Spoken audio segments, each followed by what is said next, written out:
का विधान। हेलो दोस्तों, स्वागत है आपका हमारे YouTube चैनल जागर कॉल करार में। दोस्तों, आज की वीडियो में हम लाए हैं उत्तराखंड में पूजित नरसिंह देवता जी की कहानी।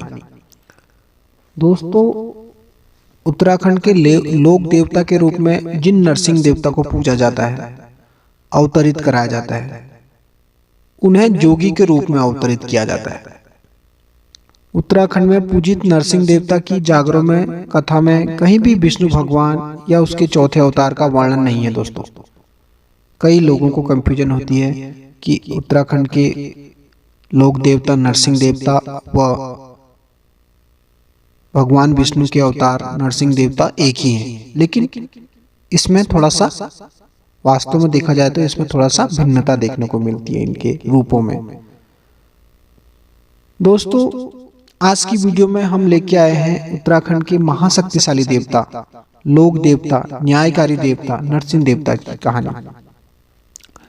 दोस्तों, जागर में प्रचलित गाथाओं, कथाओं, जनश्रुतियों के आधार पर ऐसा माना जाता है कि उत्तराखंड में पूजित नरसिंह देवता जो हैं वो विष्णु अवतारी न होकर बल्कि एक सिद्ध जोगी नाथपंथी साधु थे, जिन्होंने गुरु गोरखनाथ जी से शिक्षा ग्रहण करके अनेक सिद्धियां हासिल करी थी और राजनीति में भी निपुण थे। दोस्तों, आज भी इनको न्याय के देवता के रूप में घर घर में, कुल देवता के रूप में, लोक देवता के रूप में पूजा जाता है। दोस्तों, संपूर्ण उत्तराखंड में।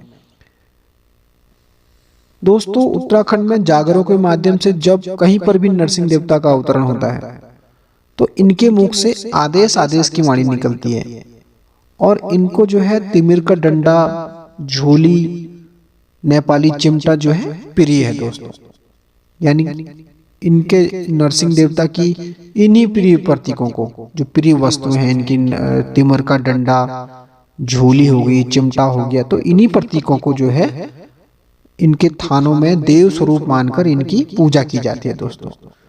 दोस्तों, ऐसा माना जाता है कि ये राजनीति में भी बहुत ही निपुण थे और महाशक्तिशाली देव थे।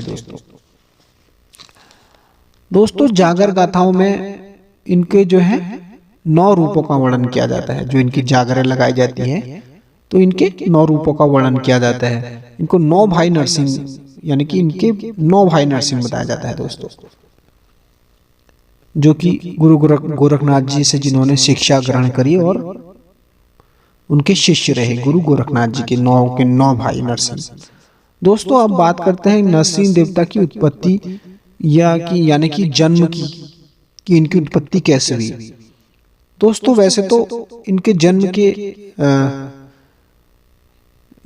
के लिए अनेकों प्रकार की जो हैं कथाएं प्रचलित हैं, परंतु जो है प्रचलित जो कथा है वो जागरों के माध्यम से।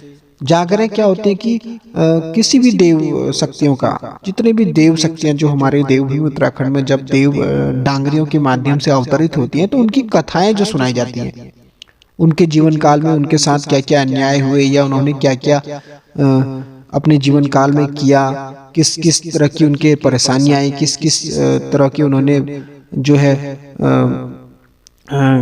किस किस तरह की उन्होंने अपने जीवन काल में कथाएं करी, लीलाएं दिखाई, तो वो सब कही जाती हैं। तो उन्हीं जागर गाथाओं के अनुसार जो है इनका जन्म जो है केसर के बीज से बताया जाता है।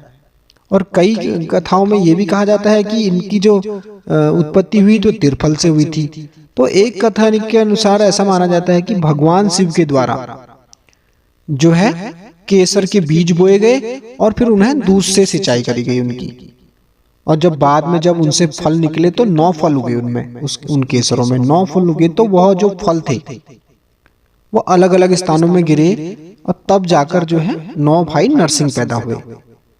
इसमें बताया जाता है कि जो पहला फल गिरा वो केदार घाटी में गिरा तो केदारी नरसिंह पैदा हुए। दूसरा फल जो है बद्री खंड में गिरा तो बद्री नरसिंह पैदा हुए। तीसरा फल जो है दूध के कुंड में गिरा तो दूधिया नरसिंह पैदा हुए। तो ऐसे ही जो है फल जहां जहां गिरे तो इस तरह से 9 भाई जो है नरसिंह पैदा हुए। इनमें सबसे छोटे वाले जो हैं वो डोडिया नरसिंह कहे गए और जो सबसे बड़े वाले हैं वो दूधिया नरसिंह कहे गए। दूधिया नरसिंह को जो है बहुत ही शांत देवता माना जाता है। और जो सबसे छोटे भाई जो हैं डोडिया नरसिंह, वो बड़े क्रोधित स्वभाव के होते हैं दोस्तों, ऐसा माना जाता है। दोस्तों उत्तराखंड में महाशक्तिशाली देव ग्वेलजू की तरह जो है इनको भी न्याय का देवता कहा जाता है। अनेक घरों के कुल देवता के रूप में इनको पूजा जाता है। ऐसा माना जाता है कि कतुरी काल में भी कतुरियों के कुल देवता के रूप में इनको पूजा जाता था। दोस्तों इनके आगे जो है बड़ी बड़ी शक्तियां जो हैं, तंत्र मंत्र जो हैं, वो भी कुछ नहीं कर पाती, हार मान जाती हैं दोस्तों। इनके साथ दोस्तों इनकी जागर कथाओं में अक्सर बताया जाता है कि अनेकों मसाण चलते हैं, भैरव चलते हैं, देव शक्तियां चलती हैं, तो 52 वीर चलते हैं, तो अनेकों तरह की शक्तियां जो हैं जब जहां ये चलते हैं तो इनके साथ चलते हैं दोस्तों जिस तरह से कहते हैं कि शक्तियों का कोई वर्णन नहीं किया जा सकता है, उसी तरह से जो है इनकी भी अलग अलग कथाएं हैं। तो उसी तरह से जो है हर कथा के बारे में बता पाना जो है इस वीडियो के माध्यम से संभव नहीं है दोस्तों। तो लेकिन एक चीज जो है उत्तराखंड में सबसे अच्छी बात यह है कि जो ये देव शक्तियां हैं, जितनी भी देव शक्तियां हैं, जितने भी देवता हैं, वो आज भी जो है अवतरित होते हैं और जन कल्याण करती हैं दोस्तों। तो इसीलिए दोस्तों